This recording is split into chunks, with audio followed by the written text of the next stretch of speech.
आप देख रहे हैं पक्ष विपक्ष। मैं हूं आपके साथ उन्नति भटनागर। आज की इस चर्चा में बात करेंगे सीएम धामी के मिशन आपातकाल के बारे में। उत्तराखंड में मिशन काले नेमी के बाद अब राजनीति का अगला केंद्र मिशन आपातकाल होने जा रहा है। आपातकाल को लेकर भाजपा कांग्रेस की तानाशाही का प्रतीक बताकर विपक्ष को कटघरे में खड़ा करती रही है। इसके तहत अब धामी सरकार विधानसभा में एक ऐसे विधेयक को लाने जा रही है जो आपातकाल के दौरान जेल जाने वालों को कानूनी रूप से पेंशन और दूसरी तमाम सुविधाएं लेने का हकदार बनाएगा।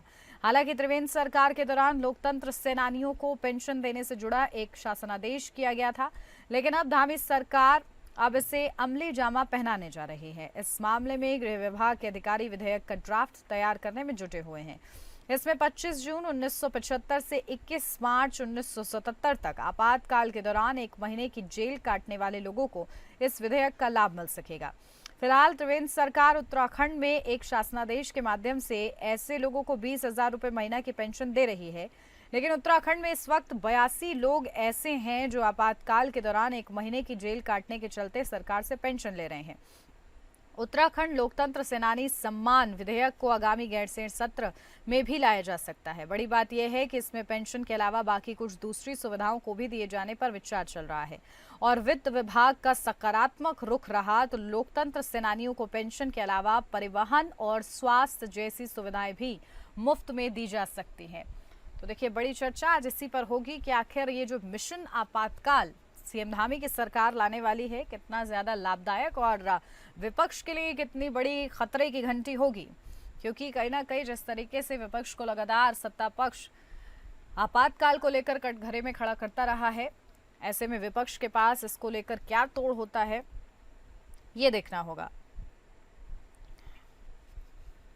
तो देखिए, आज इस पर बड़ी चर्चा होगी। खास मेहमान अब से कुछ देर में हमारे बीच में मौजूद होंगे।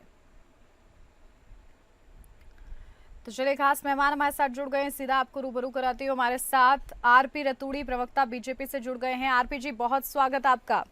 हमारे साथ शांति भट्ट प्रवक्ता कांग्रेस पार्टी से जुड़ गए हैं। शांति भट्ट जी, आपका भी बहुत स्वागत है।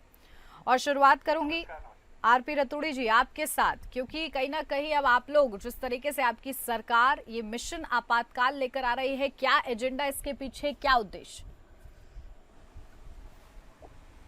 देखिए, कोई एजेंडा नहीं, कोई उद्देश्य नहीं है। निश्चित तौर पर उन लोकतंत्र के रक्षकों को जिन्होंने लोकतंत्र की लड़ाई लड़ी, बचाने की लड़ाई लड़ी है जी, उनके जीवन यापन के, उनके सम्मान के लिए अगर भारतीय जनता पार्टी सोचती है तो बड़ी अच्छी बात है। निश्चित तौर पर उन्होंने अपना महत्वपूर्ण समय, जब देश में आपातकाल के समय पर लोकतंत्र खत्म हो रहा था, तो वो लड़ाई में मैदान में थे और कईयों ने तो 17-18 महीने की जेल भी काटी है। ऐसे लोगों को निश्चित तौर पर सम्मान मिलना चाहिए, उनका सम्मान होना चाहिए। तो हमारी सरकार अगर उनको सम्मानित कर रही है तो इसमें किसी भी राजनीतिक पार्टी को कोई गुरेज नहीं होनी चाहिए। तो अच्छी बात है कि उन्होंने अपना महत्वपूर्ण समय देश के लोकतंत्र को बचाने के लिए दिया, ताकि आज जो हम लोकतंत्र में जीवित हैं, अन्यथा ये तो राजतंत्र हो जाता। धीरे धीरे जिस तरह का माहौल 75 से 77 में देखने को मिल रहा था, तो आज अगर वो लोकतंत्र के सेनानी उस समय सड़कों पर न होते, जेलों में न होते, तो आज लोकतंत्र खतरे में होता। तो उनका सम्मान निश्चित तौर पर होना चाहिए। बिल्कुल। देखिए, मैं बधाई देना चाहता हूँ उत्तराखंड सरकार को, जिन्होंने उन लोगों की चिंता करने की सोची है, उनके सम्मान की रक्षा करने की सोची है। तो धामी साहब तो बधाई के पात्र हैं। बिल्कुल। देखिए, सम्मान के लिए ये पहल की जा रही है। शांति भट्ट जी, आपके पास आ रही हूँ। विपक्ष को तो इससे कोई गुरेज नहीं है।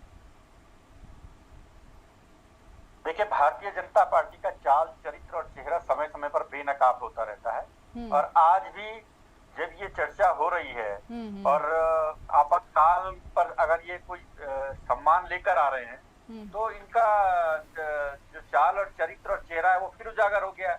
इस वक्त जरूरत थी उत्तराखंड राज्य निर्माण आंदोलन में जिन लोगों ने अपना बहुमूल्य योगदान दिया है, जो जेलों में रहे, जिन्होंने लाठियां खाई हैं, जो लोग जिन्होंने संघर्ष किया है, उन सबको ये पेंशन और अधिक बढ़ाते, उनकी सुविधाएं बढ़ाते। उल्टा एक पूरे प्रदेश में एक बड़ा ग्रुप जो भारतीय जनता पार्टी से समर्थित ग्रुप है, वो राज्य आंदोलनकारियों को गाली दे रहा है, जगह जगह अपमानजनक शब्दों का प्रयोग कर रहा है, सोशल मीडिया में लिख रहा है। एक मुहिम चली हुई है, लेकिन सरकार उस पर कुछ नहीं कर रही है। राज्य आंदोलनकारियों के जो शहीद परिजन है, उनकी सुध लेने को ये सरकार तैयार नहीं है। और ये ऐसे लोगों को नवाज रही है जो भारतीय जनता पार्टी के माफी वीर रहे हैं, माफी वीरों को ये सम्मान दे रहे हैं। तो ये एक तुच्छ राजनीति है, ओछी राजनीति है। और निश्चित रूप से जब कांग्रेस की सरकार आएगी, इसकी समीक्षा की जाएगी। अगर ये ऐसे लोगों को सम्मान कर रहे हैं तो उसकी समीक्षा की जाएगी समय आने पर। और निश्चित रूप से कांग्रेस की सरकार जिस दिन होगी, उस दिन इस पूरे केस की समीक्षा होगी और न्यायिक समीक्षा भी होगी। हम देखेंगे वो इसे लोकतंत्र को बचाने की लड़ाई बता रहे हैं। नहीं, ये लोकतंत्र को बचाने की लड़ाई बिल्कुल नहीं है। ये भारतीय जनता पार्टी आरएसएस को खुश करने की लड़ाई है। और मेरा तो इनको सुझाव है कि इस वक्त इनको मिशन पश्चाताप लाना चाहिए। और मिशन पश्चाताप के तहत इनको पूरे प्रदेश की जनता से माफी मांगनी चाहिए। जो इन्होंने अंकिता भंडारी केस में गिला हवाली की है, जिस वीआईपी का नाम ये अब तक नहीं बता रहे हैं, और बहुत सारे ऐसे इश्यूज हैं उत्तराखंड के और देश के, जो महिला अपराध से लेके आरपी जी आपके लिए सुझाव दे रहे हैं कि मिशन पश्चाताप आना चाहिए, मिशन आपातकाल की जगह।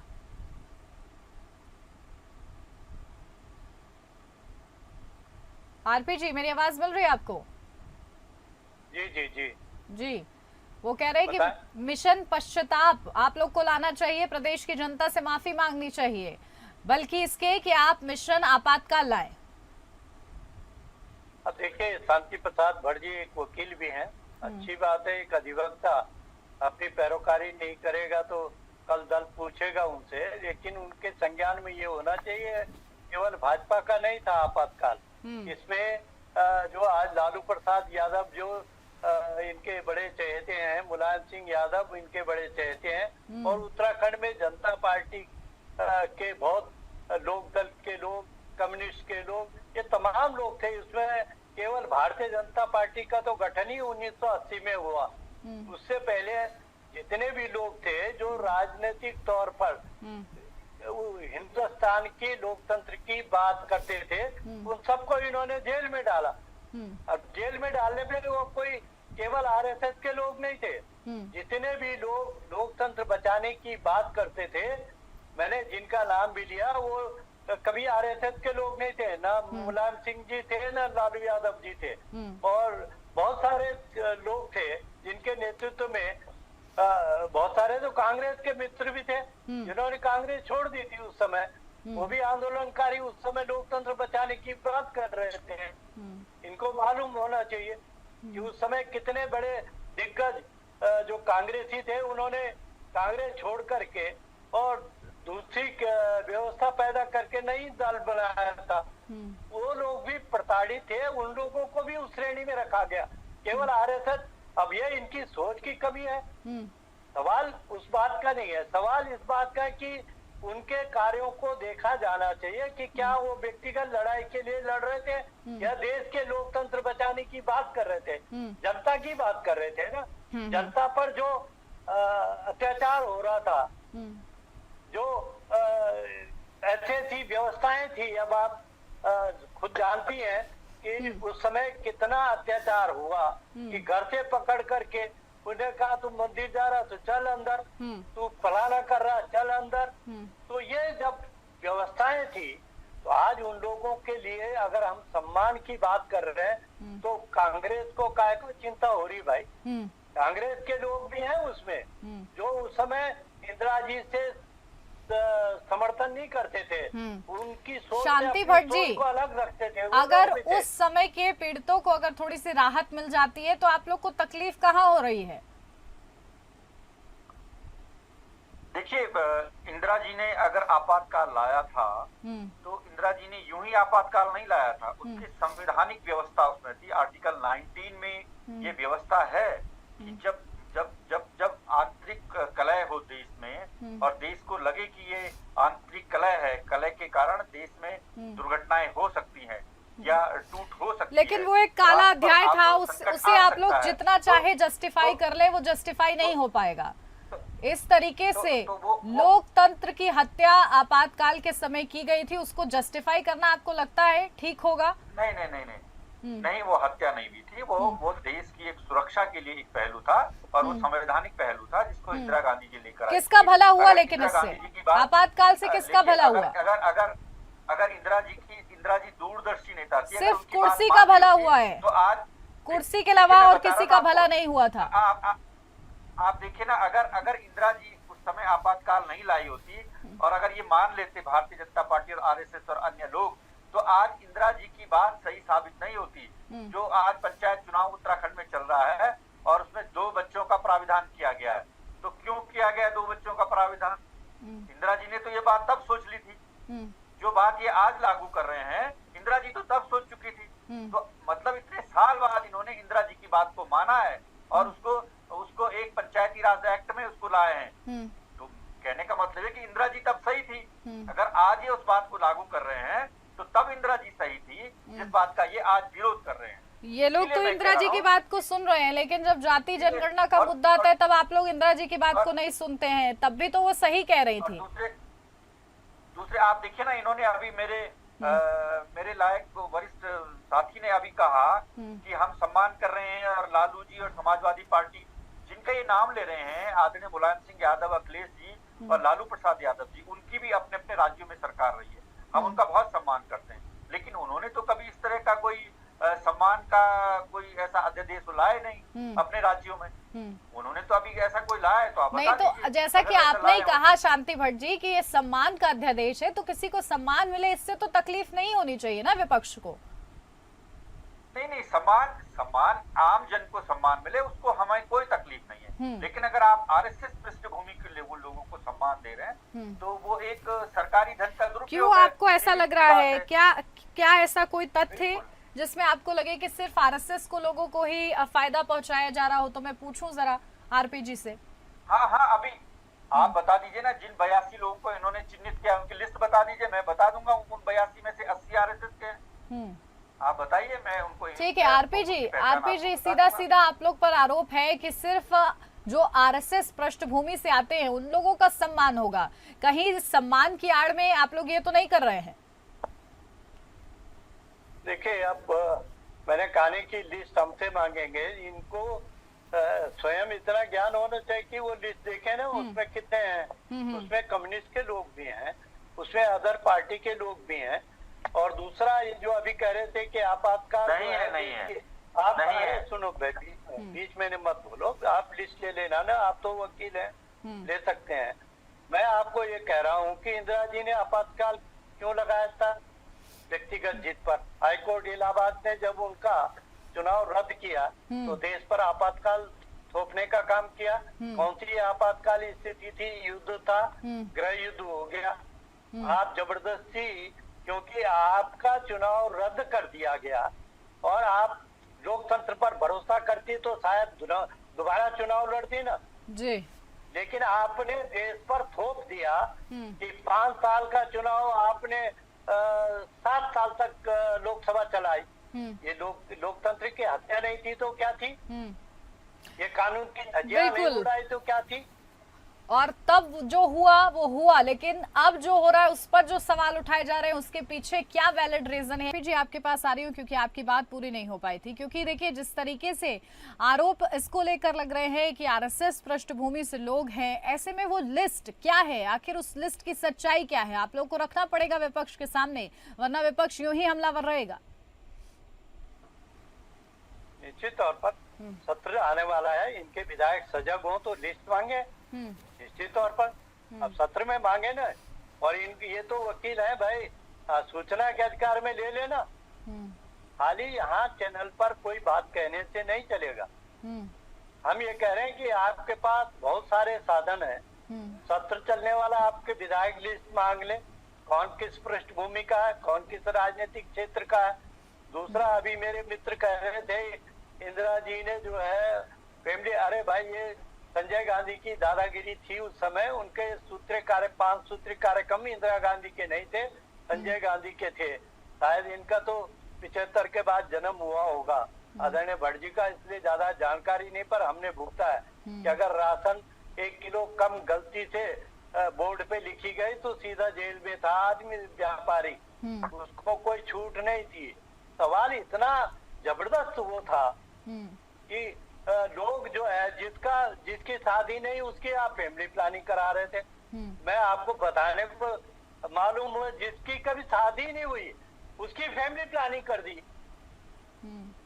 ये हालत उस समय थी कि अगर एक महिला शिक्षक को भी ट्रांसफर के लिए तो पहले एक वो फैमिली प्लानिंग लाओ। अरे अत्याचार कितना था उसको आपने नहीं देखा, हमने देखा है। राशन कार्ड बनाना है पहले फैमिली प्लानिंग का एक लाओ, चाहे वो 16 साल का बच्चा भी जोड़ लाओ, उन्हें कहा भाई पहले फैमिली प्लानिंग का लाओ। अरे सवाल ये था कि उसका दुरुपयोग जो आप कर रहे थे उसकी लड़ाई अगर देश का नागरिक नहीं लड़ता तो आज निश्चित तौर पर मैं आपको बता रहा हूँ राजशाही आप पर हावी हो जाती। आज लोकतंत्र न दिखाई देता जो आज इनको दिख रहा। 75 से 77 का समय क्यों हमने देखा हुआ है, हम भी उसी दल के सोच के थे, लेकिन अत्याचार था वो मैं आज भी मान रहा हूँ। शांति भट्ट जी, आपकी सोच क्या कहती है इस पर? वो कह रहे हैं उन्होंने तो वो अध्याय देखा है और इसलिए आज उनकी सरकार जो है ये सम्मान देने जा रही है। देखिए, ये अपने लोगों को, आरएसएस के लोगों को सम्मान दे, रेवड़ियां बांटे, हमको उससे कोई लेना देना नहीं है। ये जो मर्जी जो करे, हमारा तो इनसे विनम्र आग्रह है। और इन्होंने कहा मेरा जन्म नहीं हुआ था, निश्चित रूप से मेरा जन्म नहीं हुआ था। और मेरे दिवंगत मामा जी भारत और चीन के युद्ध को लड़े थे और उस दौरान मेरा जन्म हुआ था, जो मुझे मेरी माता जी ने बताया है। और जिस बात को लेकर ये आपातकाल की बात कह रहे हैं, ये इंदिरा जी ने अपनी तरफ से नहीं लगाया था, बल्कि हमारे जो भारत का हमारा संविधान है उसमें अनुच्छेद 352 में इसकी व्यवस्था है। बाकायदा राष्ट्रपति जी की इसको मंजूरी मिली थी और तब लगाया गया था। और वो किन परिस्थितियों में लगाया, किन कारणों में लगाया, वो हमने सब पढ़ा है। आज भी उसका पूरा उल्लेख जगह जगह है। उस समय भारतीय जनता पार्टी जो ऑपोजिशन के लोग थे, जो विपक्षी दल थे, उन्होंने देश भर में किस तरह का तांडव किया वो सबने देखा है। और अगर इंदिरा जी से लोगों की इतनी नफरत होती, आपातकाल इतना बेकार होता, तो इंदिरा जी फिर पूर्ण बहुमत से जीत कर नहीं आती। इंदिरा जी को लोग हरा देते ना, घर बिठा देते, लेकिन इंदिरा जी फिर जीत कर आई। उसके बाद इंदिरा जी आई, फिर राजीव जी बने, बहुत सारे लोग बने। उसके बाद तो कांग्रेस की सरकारें बनती रही है। ऐसा अगर इतना अन्याय हो गया होता तो देश भर में उसके बाद कांग्रेस का कोई आदमी नहीं जीतता, कहीं सरकार नहीं बनती। तो इसीलिए इनकी ये बात निर्मूल साबित हो जाती है। जैसे ही इंदिरा गांधी जी जीती और कांग्रेस की सरकारें बनती रही तो इनकी बातें सब निर्मूल हो चुकी हैं। अब मेरा इनसे एक आग्रह है, भारतीय जनता पार्टी उत्तराखंड से मेरा निवेदन है कि उत्तराखंड राज्य आंदोलन हम सबके सामने है और हमारे सामने हमने उसमें प्रतिभाग किया, हमने उसमें लाठियां खाई है। मैं छात्र था, मुझे पता है, हमने उसका दंश हमने झेला है। उसमें हमारी बहन बेटियों ने रामपुर तिराह में क्या घटनाएं हुई सबको पता है। तो जो घटना सामने है उस पर ही कुछ नहीं करेंगे। आपको मैं बता दूं, उसमें केवल ये एक 4500 रुपए की पेंशन दे रहे हैं उत्तराखंड राज्य आंदोलनकारियों को, उस पर ये कुछ नहीं करेंगे, उनकी सुविधाओं को नहीं बढ़ाएंगे। ठीक है, अरे उनकी सुविधाओं को बढ़ाइए ना। आपको पेंशन ठीक है, वाजिब सवाल करनी है तो उनकी करिए। राज्य आंदोलनकारियों पर आप लोग जो ये पेंशन दे रहे हैं उसके अमाउंट को कब तक बढ़ाएंगे? और साथ ही साथ क्योंकि आप लोग मिशन आपातकाल भी चला रहे हैं, इस पर भी विचार हो रहा है कि परिवहन और स्वास्थ्य की भी सुविधा मिल सकती है, क्या स्टैंड आपकी पार्टी का? देखिए, मैं राज्य आंदोलनकारी हूँ, पेंशन भोगी भी हूँ। पेंशन मिलती है, आंदोलन हमने किया है, हमको मालूम है। और जितना सम्मान किया जा रहा है, 10% आरक्षण 10 साल इनकी सरकार भी रही, लेकिन ये लटकाते रहे। आज मेरी सरकार ने उन आश्रितों के लिए 10% आरक्षण भी निश्चित तौर पर, आपने 3100 किया, उसको 4500 और 6000 हमने किया। आपने तो आपकी सरकार ने तो 3100 किया था, हमारी सरकार। और दूसरा, अभी मेरे मित्र बड़े जोर शोर से आंदोलनकारियों की बात पूछते हैं, पर लेकिन कभी भूल जाते हैं कई बार ये कि अंकिता हत्याकांड के तो वीआईपी की बात करते रहते हैं, लेकिन राजेश रावत की हत्या कैसे हुई, क्यों हुई, किसने की, ये 94 के बाद आज तक कांग्रेस बता नहीं रही है। कि कौन व्यक्ति इसमें सम्मिलित था, कौन कैसे वो शहीद हुआ था, ये आज तक नहीं बताते ये भूल जाते हैं। केवल अंकिता इनको याद रहती है। राजेश रावत उत्तराखंड का आंदोलनकारी शहीद था, उसकी याद नहीं रहती इनको, ये भूल जाते हैं बेचारे कि वो कौन था, कैसे हुआ। जरा ये चैनल पर बता दें कि किस जगह पर और किस व्यक्ति द्वारा राजेश रावत की हत्या हुई थी, उसका वीआईपी कौन है। ठीक है शांति भट्ट जी, एक छोटा सा काउंटर कमेंट कर भी दीजिए इस पर, अब जिक्र हो ही गया है तो। शांति भट्ट जी, चलिए शायद उन तक आवाज नहीं पहुंच रही है, लेकिन सवाल तो ये है कि सिर्फ आप उनका बताकर अपना पल्ला नहीं झाड़ सकते। आरपी जी, अंकिता भंडारी केस में उस वीआईपी का जिक्र बार बार होता रहा है, ऐसे में सिर्फ विपक्ष पर उंगली उठाने से जवाब नहीं मिल जाएगा। नहीं, हमने कहा कि उसके हत्यारे जेल के अंदर है। अब ये इनका सगुफा है, जबरदस्ती। हम कह रहे हैं कि इनके लिए न्यायालय खुला है और शांति प्रताप भट्ट जी तो वकील हैं, क्यों नहीं हाई कोर्ट में रीट दायर करते हैं, उसका नाम बता देते हैं कि ये फलाना वीआईपी है। केवल लोगों को गुमराह करने के लिए। अरे भाई, वो अपराधी जेल में है, सजा है, उनको हो गई, और इतनी जल्दी कभी 2 साल में आज तक नहीं हुई। आज तक जो हमारा 94 का नार्थन और वो कांड उत्तराखंड आंदोलनकारियों के साथ है, उसकी सजा आज तक नहीं हुई।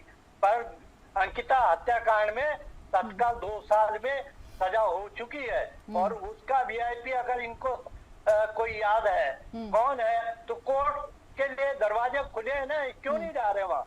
ये केवल चैनलों पर और खुले लोगों में बेमन का बेमन से फैलाने की बात करते हैं। अरे आपको अगर ज्ञान है कि वो वीआईपी कौन है तो बताएं ना, फिर जाए कोर्ट में, केस कोर्ट में है, क्यों नहीं बताया।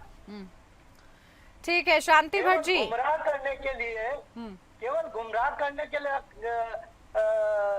चैनलों पर या जनता के बीच जाने से कोई फायदा नहीं है। बिल्कुल। देखिए तमाम सवाल हैं, लेकिन इस दौरान सत्र के दौरान आखिर ये मुद्दे पटल पर किस तरीके से रखे जाते हैं, ये देखना महत्वपूर्ण रहेगा। बहुत शुक्रिया आप दोनों का ही हमारे साथ इस चर्चा में जुड़ने के लिए, और इसी के साथ इस चर्चा में मेरे साथ बस इतना ही। नमस्कार।